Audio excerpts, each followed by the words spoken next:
विद्यार्थी, आज मैं आपको एसएससी का टॉप 20 मैथ का सवाल को सॉल्यूशन कराने जा रहा हूँ, वो भी बिल्कुल ट्रिक के माध्यम से।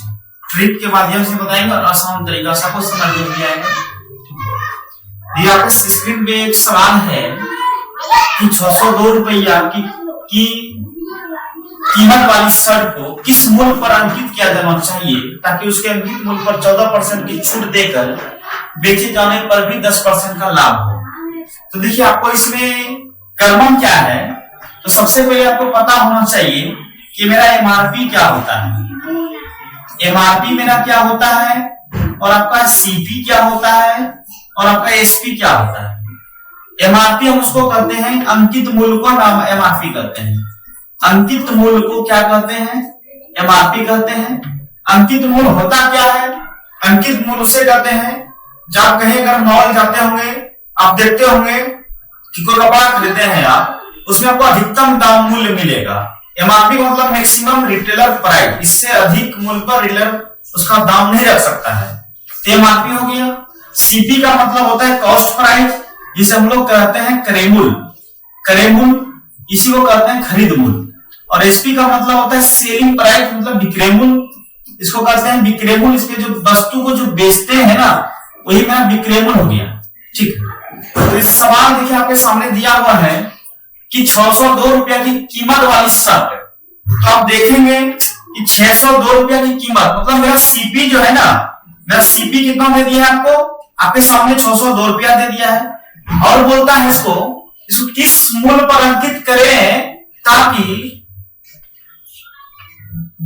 किस मूल्य पर अंकित ताकि बेचने पर इसको 10% का लाभ हो। मान लीजिए आप 602 रुपया में कोई वस्तु आपके पास है, तो उसका खरीद मूल्य कितना हो गया? 602 रुपया। अगर आप इसको 10% लाभ पर बेचेंगे तो क्या करेंगे आप? तो 110 बटे कितना करेंगे? 100। तो यह आपका विक्रय मूल्य परिवर्तन हो जाता है। यह पर किससे परिवर्तन हो गया? विक्रय मूल्य परिवर्तन हो गया। अब आगे क्या करेंगे हमको निकालना है एमआरपी, तो क्या करेंगे? अब 14% की छूट देकर बोला है, तो एक बार क्या करेंगे? आप उल्टा कर देंगे। क्या करेंगे?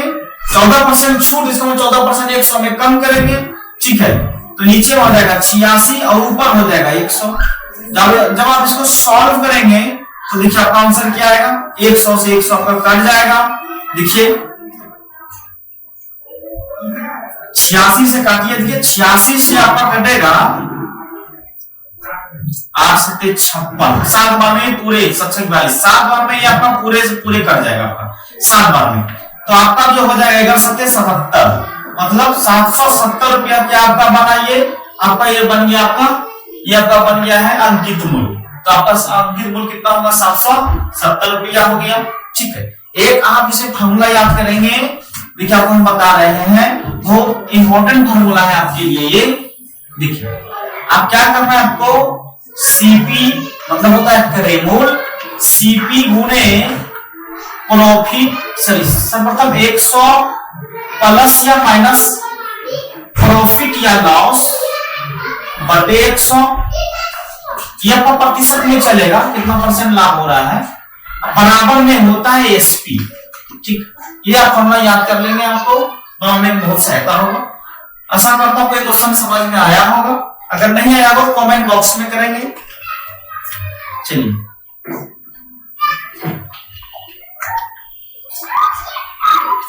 आगे क्वेश्चन देखिए क्या है कि एक आदमी शाम पौने में 5 किलोमीटर प्रति घंटा की रफ्तार से दौड़ सकता है।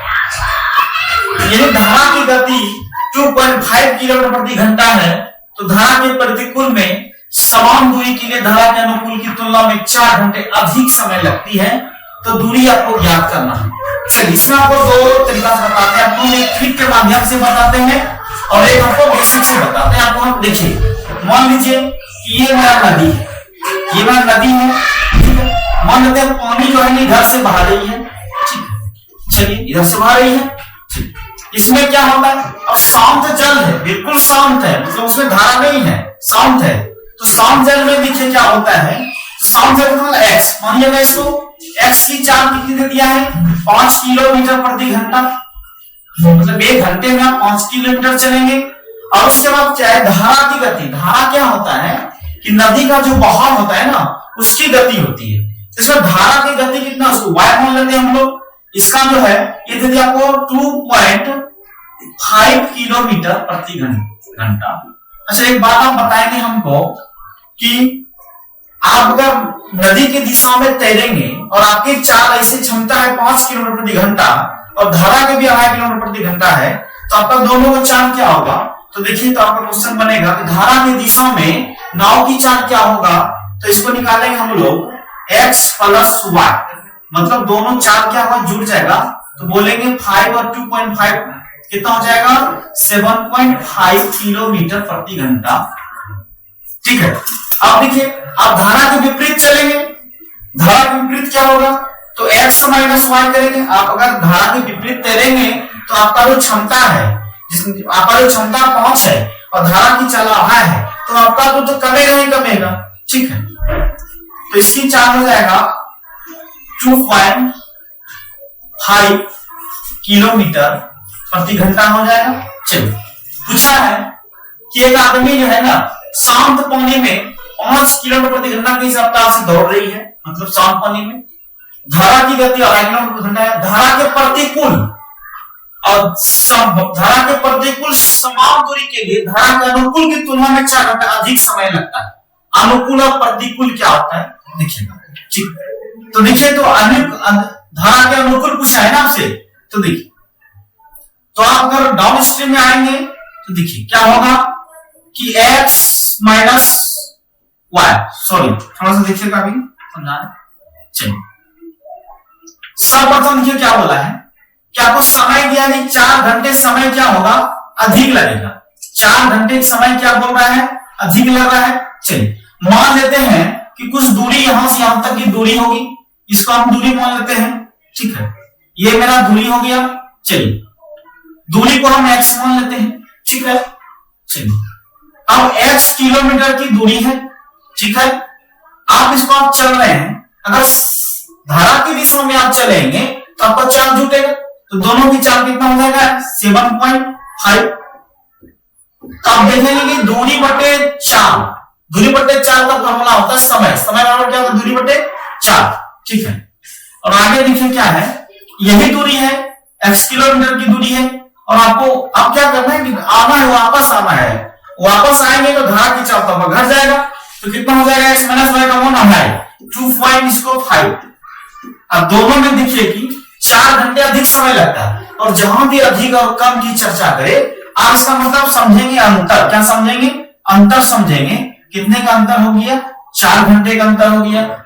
चलिए, दूरी बटे 4 बराबर क्या निकल जाता है, समय। x हम क्या माने हैं, ये x जो हम माने हैं, हम दूरी माने हैं x को। ठीक है, चलिए निकालेंगे, हम लोग सॉल्व करेंगे। देखिए, तो 7.5 और 2.5 का एलसीएम क्या होगा, तो आप बोलेंगे 7.5 होगा। चलिए, एक बार में घटाएंगे, ये x हो जाएगा। अब माइनस इधर करेंगे, देखिए तो 3 बार में कट जाएगा ये आपका।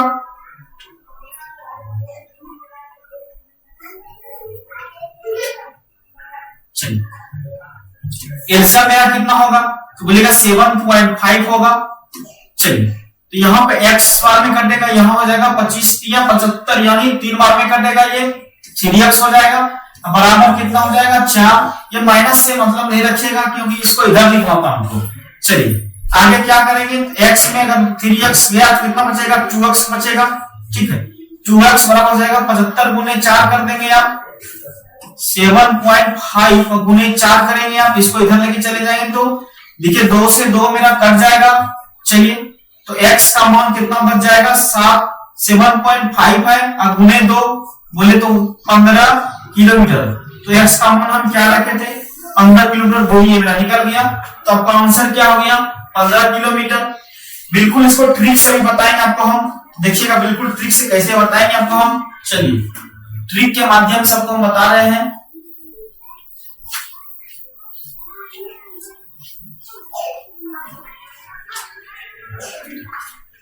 देखिए, इसमें दिया है, चलिए धारा की दिशा में चलेंगे तो x प्लस y कितना दिया देगा आपको, 5 और 2.5 हो जाएगा 7.5। और देखिए, धारा के प्रतिकूल बोले तो x माइनस y कितना दिया हुआ है, तो 5 में 2.5 जाएगा, कितना बचेगा 2.5 बच जाएगा आपका।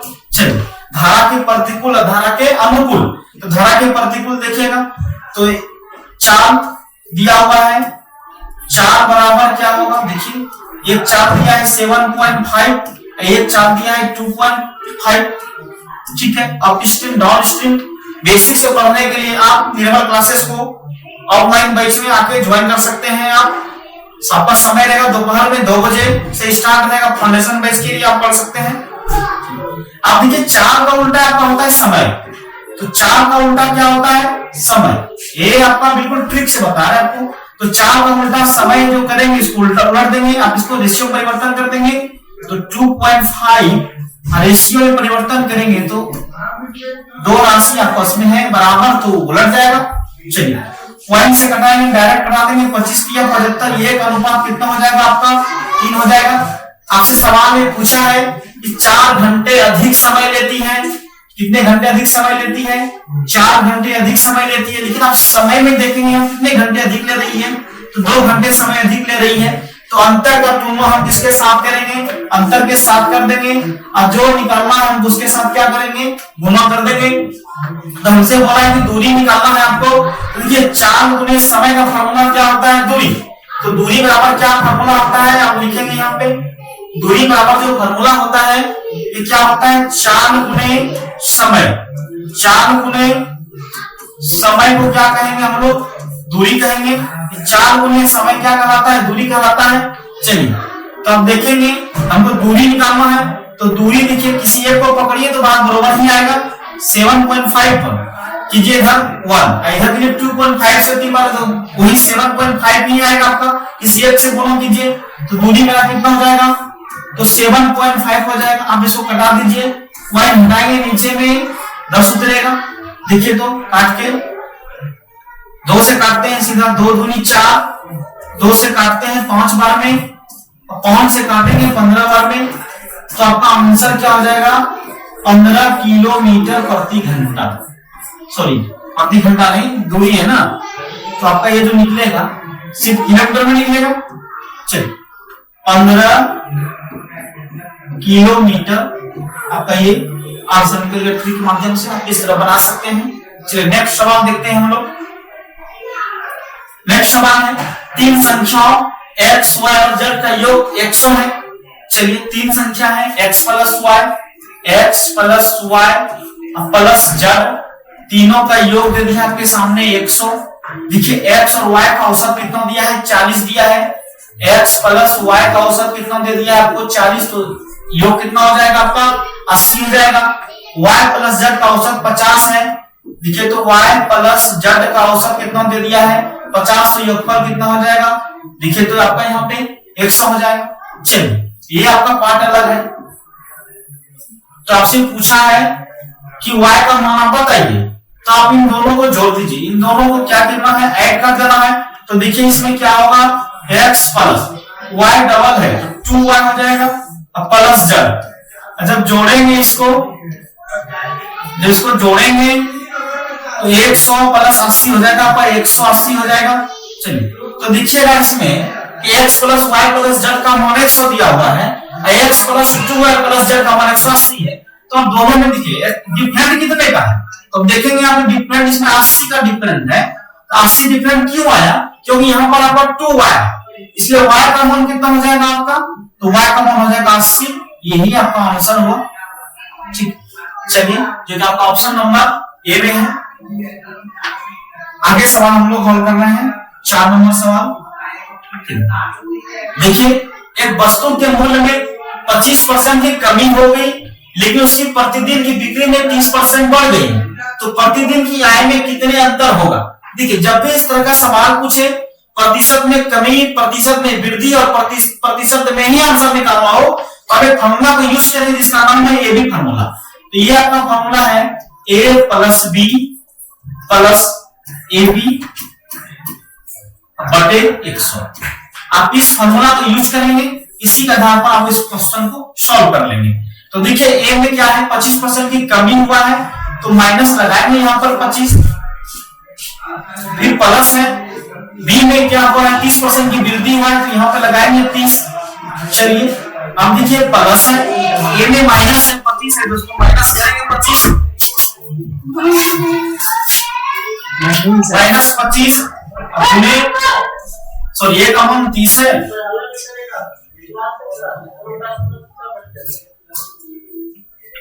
चलिए एक अमन है माइनस का 30, अगुने हो जाएगा आपका 25, बटे में होता है 100।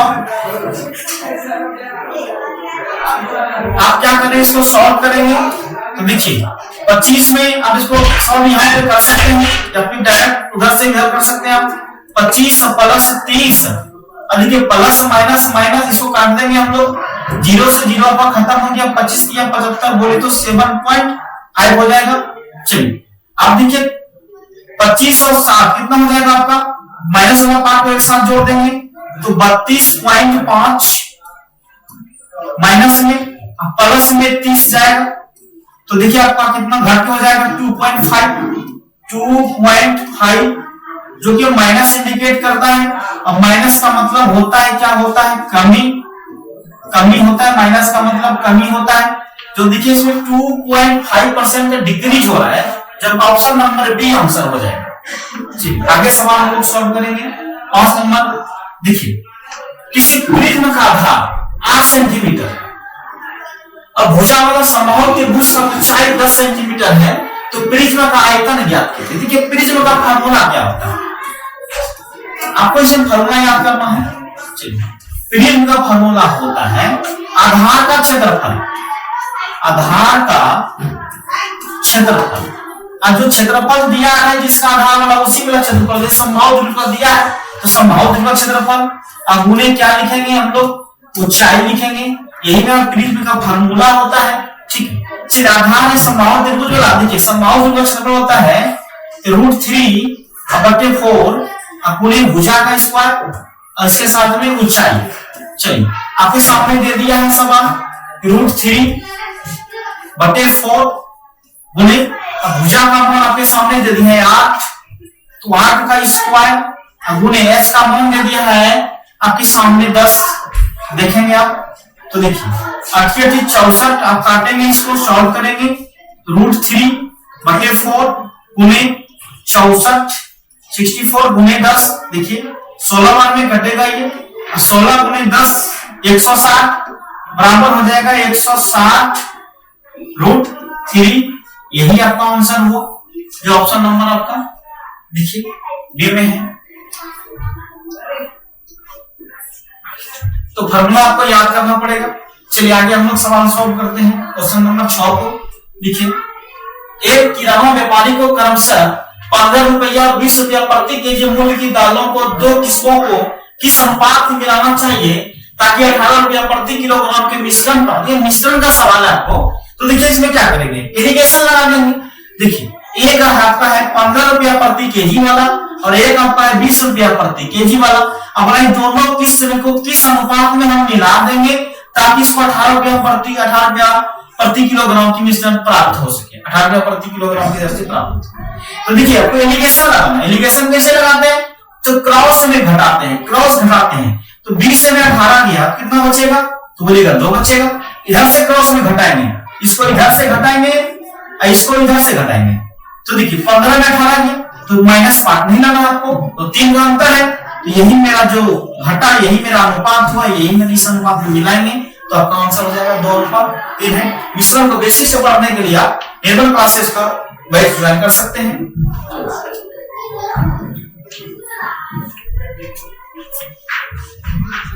चलिए 7 नंबर क्वेश्चन क्या है कि किसी शंकु का आधार का व्यास 4 सेंटीमीटर है तथा ऊंचाई जो है 2√3 सेंटीमीटर है, तो बोलता है इसका त्रिज्या को ऊंचाई लगती है। तो बहुत क्वेश्चन आसान है। चलिए हम लोग समबाहु त्रिभुज को बनाते हैं। देखिए समबाहु त्रिभुज क्या, सॉरी समबाहु त्रिभुज नहीं, ये आपका शंकु बनाते हैं हमको। देखिए शंकु कैसे बनाते हैं, ये मेरा हो गया शंकु। देखिए शंकु में क्या होता है, ये मेरा सेंटर हो गया, ये मेरा क्या हो गया, ये मेरा त्रिज्या हो गया। चलिए ये मेरा क्या हो गया, तो बोलेगा ये मेरा ऊंचाई हो गया। ये तिरछी है, इसका मतलब ये हो गया मेरा त्रिज्या ऊंचाई हो गया। चलिए शंकु में आप क्या करेंगे, कुछ सूत्र को याद कर लेंगे। देखिए शंकु का मान लीजिए, शंकु का आयतन क्या होता है, शंकु का आयतन क्या होता है, तो क्या होता है देखिएगा 1/3 पाई आर स्क्वायर एच। एक होता है शंकु का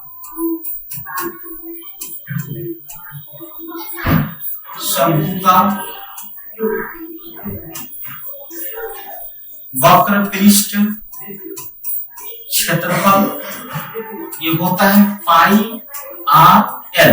अच्छा एल क्या होता है आपका, एल होता है तिर्यक ऊंचाई। एल किसको कहते हैं, तिर्यक ऊंचाई को। अब देखिए एल कैसे निकालते हैं, तो एल निकालने का फॉर्मूला होता है अंडर रूट, देखिए आपका आर का स्क्वायर प्लस में एच का स्क्वायर। ठीक, यहाँ पर सवाल सीधा पूछा तिर्यक ऊंचाई निकालना है, मतलब हमको ये निकालना है। ठीक है, देखिए एल बराबर कौन निकालना है, तो आपके सामने डी मतलब व्यास दिया है 4 सेंटीमीटर, 4 सेंटीमीटर है, तो त्रिज्या कितना हो जाएगा, इसका आधा 2 सेंटीमीटर। आपके सामने ऊंचाई दे दिया है 2√3 सेंटीमीटर।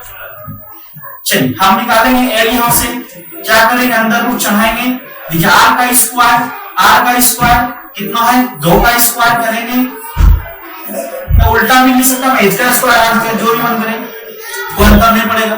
इधर देखिए 2√3 का स्क्वायर करेंगे, देखिए अंदर रूट में क्या होगा, 2 दूनी कितना हो जाएगा, 4 हो जाएगा। अब जब इसको हम स्क्वायर करेंगे ना, तो पहले देखिए 2 दूनी 4 करेंगे और रूट के अंदर 3 है, √3 और √3 कितना होता है, 3 होता है। तो देखिए 2 दूनी 4 और 3 कितना, 4 कितना हो जाएगा, 12 हो जाएगा। तो अंदर रूट कितना हो जाएगा, 12 4 16। यहाँ से रूट से क्या बाहर निकलेगा, बोलेगा 4 बाहर निकलेगा। यही मेरा क्या हो गया, आपका तिर्यक ऊंचाई हो गया 4 सेंटीमीटर। तो आपका आंसर कितना होगा, 4 सेंटीमीटर। चलिए हम लोग आगे नेक्स्ट क्वेश्चन को सॉल्व करेंगे। क्वेश्चन नंबर 8 है, 3 नल है ए बी सी किसी टंकी की तरफ से 4 6 और 12 घंटे में भर सकते हैं। यदि तीनों नल को एक साथ खोल दिया जाता है तो टंकी कितने समय में भर जाएगी। चलिए इस तरह का सवाल सॉल्व करने के लिए आपको बता रहे हैं। चलिए मान लीजिए 3 प्रकार का नल है, एक नल ए है, एक नल आपका मान लेते हैं बी है, एक नल आपका क्या है, सी। चलिए नल ए कितने घंटे में, बोलेगा 4 घंटे में भरता है, नल बी 6 घंटे में और नल सी 12 घंटे में। सर्वप्रथम हम निकालेंगे टैंकी की क्षमता कितना है मेरा, टैंकी की क्षमता हम किस माध्यम से निकालेंगे, ये मेरा एलसीएम का माध्यम टैंकी की क्षमता होता है। देखिए एलसीएम से हम क्या निकालेंगे, टैंकी की क्षमता कितना है, तो एलसीएम हम यहाँ देखेंगे 12 हो जाएगा। इसका मतलब है कि 12 लीटर का टैंकी है। चलिए अब यहाँ से एफिशिएंसी निकालेंगे, तो नल का जो क्षमता है, मान लीजिए कि 12 लीटर का टैंकी है और एक नल जो है 1 घंटे में 4 लीटर भरती है, 1 घंटे में 4 भरती है, तो 12 लीटर भरने से कितना समय लगेगा, बोलेगा 4 किया 3 घंटे लग जाएंगे। नल बी जो है 1 घंटे में 6 लीटर पानी फेंकती है, तो 12 लीटर टैंकी भरने में कितना समय लगेगा, 2 घंटे लगेंगे, इसको 1 घंटे लगेंगे। चलिए बोला तीनों नल को अगर एक साथ खोल देंगे तो टैंकी कितने घंटे में भर जाएगी। टोटल क्षमता टैंकी का कितना हो गया, टोटल क्षमता हो गया 12, टोटल क्षमता 12 है, मतलब 12 लीटर की टैंकी है। इसको आपको भरना है, तीनों नल को एक साथ खोल दीजिए, देखिए तो 3 × 5 = 6, तीनों नल को खोलेंगे एक साथ, देखिए ये भरेगा 3 लीटर, ये भरेगा 2 लीटर, ये भरेगा 1 लीटर 1 घंटे में। ठीक है, तो कितना हो जाएगा, 3 × 5 = 6, काट देंगे इसको 6 दूनी 12, मतलब का टैंकी जो है ना 2 घंटे में पूरी का पूरी भर जाएगा। ठीक है, चलिए नल टैंकी बेसिक से पढ़ने के लिए आप निर्मल क्लासेस को ज्वाइन कर लीजिए। ऑफलाइन बैच आपका फाउंडेशन बैच शुरू हो गया है दोपहर के 2 बजे से, और एसएससी जीडी का स्पेशल बैच चालू हुआ है सुबह 7 बजे से।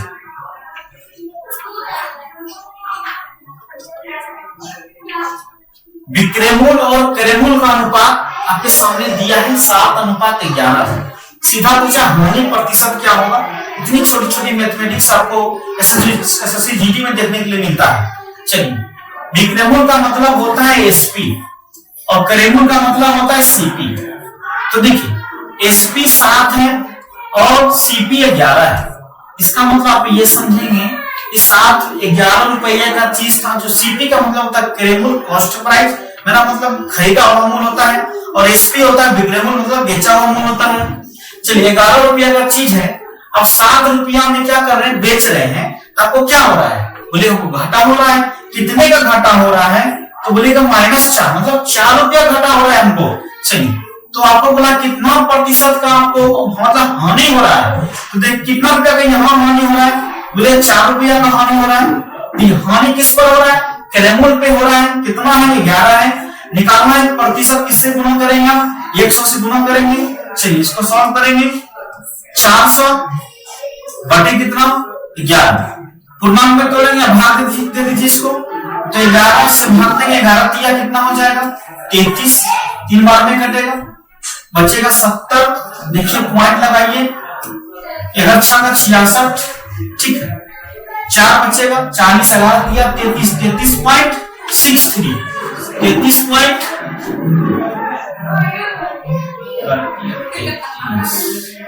गलती हो गया क्या, 11 तिया 33, 70, ठीक है, 11×6 = 66, मिस्टेक हो गया, सॉरी यहाँ पे काटने में मिस्टेक हो गया। देखिए आप लोग ध्यान से काटिएगा। चलिए देखिए क्वेश्चन क्या होता है ना कि बनाता तो सही है, लेकिन गुणों भाग करने में ज्यादा मिस्टेक कर देता है, इसलिए आपका गुणों भाग को बहुत मजबूत कर लेना है। देखिए 11 तिया क्या हो जाएगा, 11 तिया 33, बचेगा इसमें आपका 7, 70, 11×6 = 66, बचेगा 40, 4 11 तिया 33, मतलब 36.3। तो देखिए आपका कहाँ है, तो ऑप्शन नंबर बी आपका आंसर है। 36% की क्या हो जाएगा, हानि हो जाएगा। चलिए आगे सॉल्व करेंगे हम लोग। नेक्स्ट क्वेश्चन है आपके सामने, देखिए ये सवाल आपका रेकरिंग का है, ठीक है, रेकरिंग का सवाल है, दे दिया आपको कि 0.423 रेकरिंग है इस पर, ठीक, रेकरिंग क्या है इस पर, इसको कैसे सॉल्व करेंगे। आपको शुद्ध चीज क्या नजर आ रहा है, बोलिएगा हमको शुद्ध चीज है, पॉइंट के बाद क्या नजर आ रहा है, 423 आ रहा है, तो आप 423 लिखेंगे। अच्छा किस पर रेकरिंग नहीं है, तो बोलेगा 4 पर रेकरिंग नहीं है, तो 4 को क्या कीजिएगा, माइनस कर दीजिएगा, ठीक है, बट्टे करना है आपको, कितने पर कितने अंकों पर रेकरिंग है, तो 2 अंकों पर रेकरिंग है, इसके बदले में 2 को 9 लिखेंगे। और किस पर रेकरिंग नहीं है, तो 1 पे रेकरिंग नहीं है, इसके बदले में 0 बैठा देंगे, यही आपका आंसर हो गया। आप इसको सॉल्व कीजिए और कमेंट बॉक्स में इसका आंसर बताइएगा। 11 नंबर सवाल है, यदि 17 गुणे 29, देखिए मिस्टेक यहाँ पे सवाल में है, देखिए 17 गुणे 29 बराबर होता है, दिया है आपको 493, ठीक, ये आपका सवाल, ठीक, ये आपका सवाल है, मिस्टेक हो गया है यहाँ पे सवाल में, बराबर होना चाहिए। चलिए तो पूछा है 170 गुणे 0.029 बराबर क्या होगा।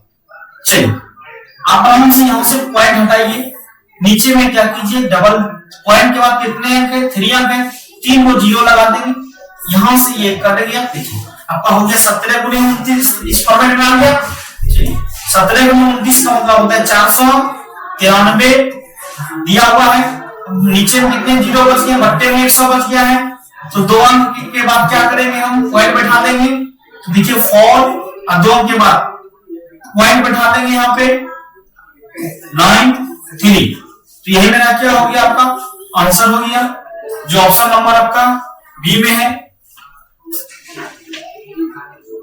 आगे देखिए, दो संख्या का गुणनफल 216 दिया है, मान लेते हैं दो संख्या कितना है, x और y है, ठीक, दो संख्या गुणनफल दे दिया आपका 216, उनका मौसम बोले तो एचसीएफ आपके सामने दिया हुआ है, एचसीएफ दिया है 6 और एलसीएम दिया है आपके सामने 5, एलसीएम आपको ज्ञात करना। चलिए एक फार्मूला पढ़े होंगे, क्या होता है कि एलसीएम गुणे एचसीएफ बराबर पहली संख्या या फिर दूसरी संख्या, ठीक है, आराम से बैठा देंगे, एलसीएम निकालना है, एलसीएम की जगह एलसीएम ही पुट कर देते हैं, वहां तो एक्स रखे हैं। अपने एचसीएफ का मान दे दिया आपके सामने 6 बराबर दोनों संख्या का गुणनफल कितना दे दिया है 216 दे दिया है। 6 से काटने के इसको 36 बार में खत्म हो जाएगा, तो आपका एलसीएम कितना हो जाएगा, कितना निकल गया 36, जो कि आपको एलसीएम ही पूछा था, तो आपका आंसर कितना हो जाएगा 36। तो 36 ऑप्शन नंबर डी। चलिए अगला क्वेश्चन सॉल्व करेंगे। देखिए 3 भिन्न अंक x, y और z, जिसमें देखिए x बड़ा है किससे, y से, और y बड़ा है किससे है, z से। इसका मतलब है कि z से बड़ा है x और y है। जब उनमें से सबसे छोटी को सबसे बड़ी संख्या से विभाजित किया जाता है, मतलब सबसे छोटी संख्या इसमें कौन हो गया, z हो गया। जब उनमें सबसे छोटे को सबसे बड़े से विभाजित किया जाता है, चलिए तो सबसे छोटा x हो गया, सबसे बड़ा क्या हो गया आपका z हो गया। ठीक है, तो सबसे देखिए आप लिखेंगे हम सबसे उनमें सबसे छोटी को सबसे बड़े से, तो छोटी संख्या x हो गया, बड़ी संख्या z हो गया, इसको विभाजित किया जाता है तो परिणाम 9/16 आता है। परिणाम कितना आता है 9/16 आता है। ये आपका सवाल आपका दिया हुआ है, निकलता है जो कि y से, ठीक है, जो कि बोला है y से कितना है, इतना अधिक है, मतलब ये संख्या किससे अधिक है, y से अधिक है। चलिए अब ये बोल रहा है y से अधिक है, तो देखिए हम क्या करेंगे, y का मान कैसे हम निकाल लेंगे। देखिए y का मान कैसे निकालेंगे, देखिए 9/, देखिए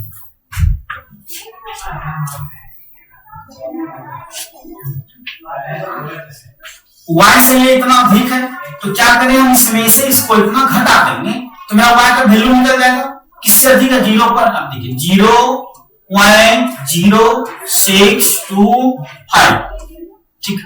अब बटे इसको पॉइंट हटाएंगे, नीचे में कितने जीरो आ जाएंगे, तो बोलिएगा 4 जीरो आ जाएंगे। देखिए इसको काटते हैं, 25 से काटेंगे, 25 गुना 25 625, 25 से काटेंगे 412 में कट जाएगा ये। देखिए ये और कटेगा, 25 से कटेगा चौक 100, 400 मतलब ये आपका जो कट जाएगा 25 से कम 25 बचेगा कितना 15, सॉरी 25 से कम 25, 25 और 15 40, 150, 25 दिया 75, नहीं 16 बार में आपका कट जा रहा है। अब समाधान करना है, देखिए इसको सॉल्व करेंगे। 9/16 में घटा देंगे 1/16 को, तो आपका जो आंसर क्या आ जाएगा, एलसीएम कितना हो जाएगा 16 हो जाएगा। तो कितना हो जाएगा 9, किसको घटाएंगे आप 1 को, तो 8/16, इसका मतलब है 1/2। 1/2 क्या होगा, ठीक, x और z का मान निकालना है। 1/2 इसका अंतर हो गया। अब क्या है x, y और z। अब देखिए आपको तीनों का योग दे दिया है, किसका दिया है x plus y plus z का मान आपके सामने दे दिया है 37/24। ये आपके सामने दिया हुआ है, x plus y plus z का मान दे दिया है। और जिसमें y का मान निकल गया 1/2, ये किसका मान निकाले हैं हम, y का मान निकाले हैं। तो देखिए हमको पूछा x और z का मान, तो x plus y plus z में y का मान घटा देंगे, किसका मान निकल जाएगा, तो बोले x और z का मान निकल जाएगा। चलिए तो x कितना मान है 37, तो x plus y plus z मतलब 37/24 में आप घटा दीजिए किसको, y को 1/2 को, अब घटा दीजिए, एलसीएम आ जाएगा आपका 24। देखिए यहाँ पे 37 और 12, तो 37 में जो 12 जाएगा तो बचेगा 25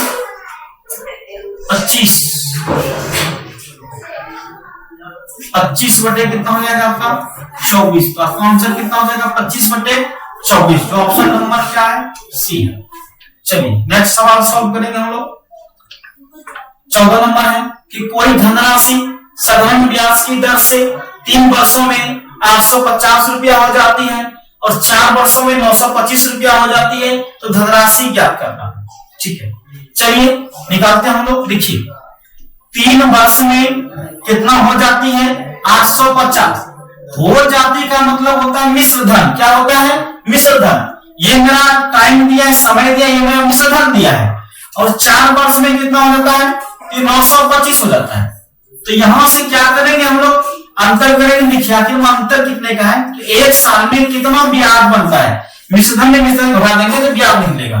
एक साल में कितना ब्याज बन रहा है, तो आप बोलेंगे यहाँ पर कि 75 रुपया का ब्याज बन रहा है एक साल में। ठीक है, एक साल में कितने का ब्याज बन रहा है, 75 रुपया का। किसी एक पर लेके चलिए, आप मान लेते 3 साल पे लेके चलिए। देखिए आपके सामने समय दे दिया है, कितना समय दे दिया है आपको, 3 साल। ठीक है, आपके सामने अमाउंट मतलब मिश्रधन कितना दिया है, 850 दिया है, और एक साल का ब्याज है 75, तो 3 साल का ब्याज कितना हो जाएगा, 3 साल का ब्याज कितना हो जाएगा, मतलब एसआई कितना हो जाएगा, 3 साल का जो एसआई होगा कितना होगा,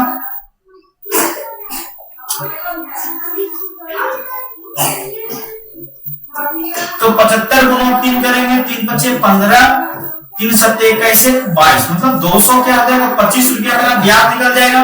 तो आप यहां से देखेंगे कि मिश्रधन मेरा जो है मूलधन कितना हो जाएगा, आप यहां से मूलधन निकाल सकते हैं। तो मूलधन बोले तो पी डायरेक्ट निकल जाएगा, धनराशि ही आपसे पूछा है, तो पी कितना निकल जाएगा, 850 में 225 घटा देंगे आप आराम से, तो 5, 10 में 5 गया, 4 में 2 गया 2, और इधर 8 में 2 गया 6, मतलब आपका आंसर कितना होगा, मूलधन कितना निकल गया, 625 निकल गया। अगर आपको यहाँ से रेट पूछता तो आप आराम से भी रेट निकाल सकते थे यहाँ से। ठीक, और आप रेट कमेंट बॉक्स में निकाल के बताइए, तो आपका आंसर हो जाएगा 625। चलिए नेक्स्ट सवाल आपके सामने 15 नंबर है कि P को Q से 20% कम अंक मिले, R को Q से 20% कम अंक मिले। यदि R को 160 अंक मिले तो P को कितना अंक मिला होगा। चलिए यहाँ P Q R इसको रेशियो में परिवर्तन करते हैं। देखिए 3 व्यक्ति हैं P Q, देखिए P को किससे मिला है, Q से 20% अधिक कम मिला है। मान लेते हैं Q अपने आप पे 100 है, अगर P को 20% कम तो कितना मिला है, 80 मिला है। आगे देखिए R को, फिर आगे क्या है, R को Q ने 20% कम अंक मिले।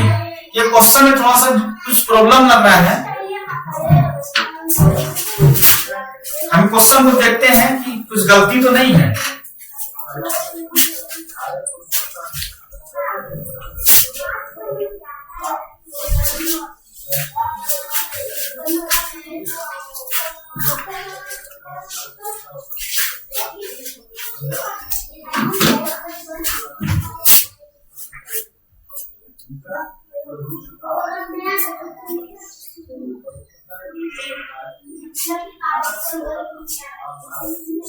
क्वेश्चन ये है कि P को Q से 20% कम अंक मिले, R को Q से 20% कम अंक मिले। ठीक है क्वेश्चन, तो R को 160, देखिए ये भी कम है, R को Q से 20% कम मिला, यहाँ पे Q से होगा। ठीक, R को Q से 20%, इसी कर देते हैं हम, R को Q से 20% कम अंक मिले हैं। ठीक है, R को मिला है Q से 20% कम, तो अगर Q को 100 तो 20% कम, तो R को कितना मिला होगा, R को मिला होगा 80। चलिए आगे देखिए, इसको आप छोटा भी कर सकते हैं, काट के इसको रेशियो में बदल देंगे, 20 से काटेंगे 20 का 80, अनुपात में बदल देंगे 20 पंजे 100 और 20 के 80। देखिए और ये P Q R का आपके सामने रेशियो निकल गया। चलिए R का मान दिया है 160, R का मान 160 दिया है, लेकिन R का यहाँ पर मान कितना दिया है, तो बोलेंगे 4 मान दिया है, तो R का तुलना R के साथ करेंगे और जिसको निकालना उसके साथ गुणा करेंगे। तो P का मान पूछा है, तो P का मान कितना है, तो 4 ही है, तो 4 से 4 खत्म, तो आपका आंसर कितना हो जाएगा, 160 आ जाएगा। ठीक है, आपका आंसर 160, जो ऑप्शन नंबर आपका डी में है। चलिए नेक्स्ट क्वेश्चन हम लोग सॉल्व करेंगे। चलिए आगे देखिए, एक रेलगाड़ी 180 किलोमीटर प्रति घंटा की गति से चलती है, तो उसकी गति मीटर प्रति सेकंड में निकालना है। चलिए ये आपको तो आसान है, आप एक याद कर लीजिएगा, किलोमीटर प्रति घंटा से बदलना हो मीटर प्रति सेकंड में, तो आप किसके साथ गुणा करेंगे।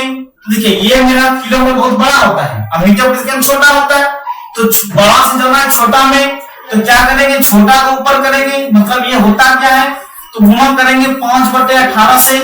चलिए आगे है कि मीटर प्रति सेकंड से अगर हमको जाना है किलोमीटर प्रति घंटा में, तो देखिए छोटा से जा रहे हैं बड़ा में, तो बड़ा क्या करेंगे ऊपर मतलब 18/5 से क्या करेंगे हम लोग गुना करेंगे। तो हमको देखिए किलोमीटर से जाना है किस मीटर प्रति सेकंड में, तो 180 किलोमीटर को किससे बदलना है मीटर में, किससे गुना करेंगे हम 5/18 से।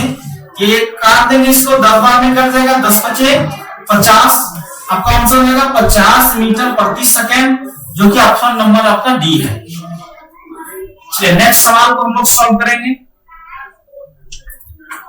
15 आदमी 8 घंटे प्रतिदिन काम करके 20 दिन में एक काम पूरा कर सकते हैं, तो 20 व्यक्ति कितने घंटे प्रतिदिन काम करके 12 दिनों में काम को पूरा कर लेंगे। ठीक है, जब भी इस तरह का सवाल आपसे पूछे तो आप क्या करेंगे कि जो काम आपसे करवा रहा है काम को नीचे बाकी सब ऊपर। आप एक ट्रिक में याद कर सकते हैं, MDH मसाला के नाम से जाना जाता है। तो आप क्या कीजिए कि काम को नीचे बाकी सब को ऊपर लेके चले जाइए।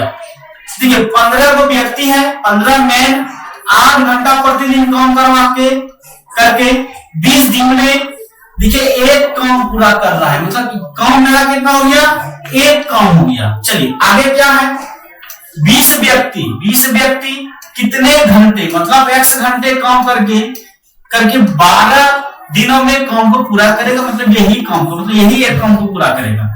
चलिए यहां हम लोग सॉल्व करते हैं। देखिए 20 से आपका 20 कट गया, चलिए 12 से कटाते हैं, 4 या 12, 4 से काटेंगे 2 बार में, 3 से काट देंगे 3 × 5 = 15, 5 × 10 आपका x का मान कितना हो जाएगा 10, मतलब कि आप 10 क्या हो जाएगा 10 घंटे। आपका आंसर कितना होगा ऑप्शन नंबर भी 10 घंटे। 19 नंबर सवाल आपके सामने है। देखिए 1/0.04 दिया हुआ आपके सामने। ये तो सवाल बहुत आसान है, आप इस पॉइंट हटाइए, ऊपर में डबल जीरो बैठाइए, तो 4 से काटेंगे कितना हो जाएगा 25। तो आपका आंसर कितना हो जाएगा 25। ये तो बहुत आसान सवाल था, ऑप्शन नंबर डी। नेक्स्ट सवाल देखते हैं जो कि इस सीरीज का अंतिम सवाल है। चलिए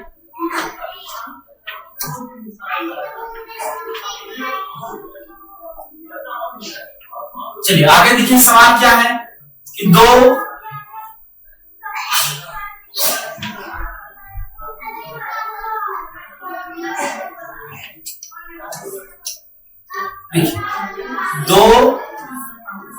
ये आपका घन, ये 3 हिस्से का नहीं है, 3 क्या है आपका घनमूल में है, यहां पर है -3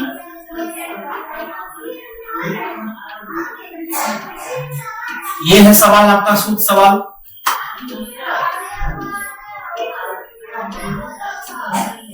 चलिए सॉल्व करेंगे इस सवाल को। देखिए इसको कैसे सॉल्व करेंगे,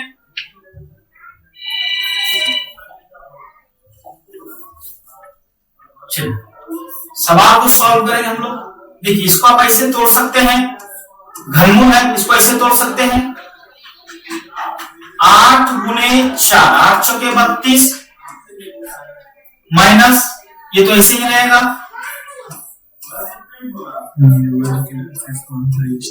आप इसको तोड़ सकते हैं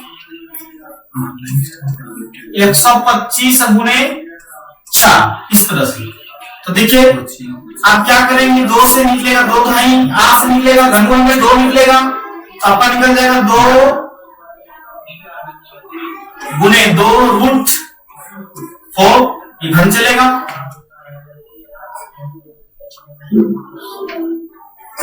-3, यहां से निकलेगा 5 बाहर निकल जाएगा आपका, घर में बचेगा 4। अब क्या करिए 2 दूनी कितना होता है 4। अब देखिए क्या करेंगे, जो ये सब ये टर्म में आ गया 5 × 4 = 9, 5 और 4 9 में 3 कितना बचा 6 घन कितना हो जाएगा 4, जो कि आपका यही आपका ऑप्शन आंसर होगा। चलिए ऑप्शन नंबर आपका ये हो जाएगा सी। आशा करता हूं आपको समझ में आया होगा इस सीरीज को। आगे भी मैं इसी तरह का सीरीज लेके आऊंगा। धन्यवाद।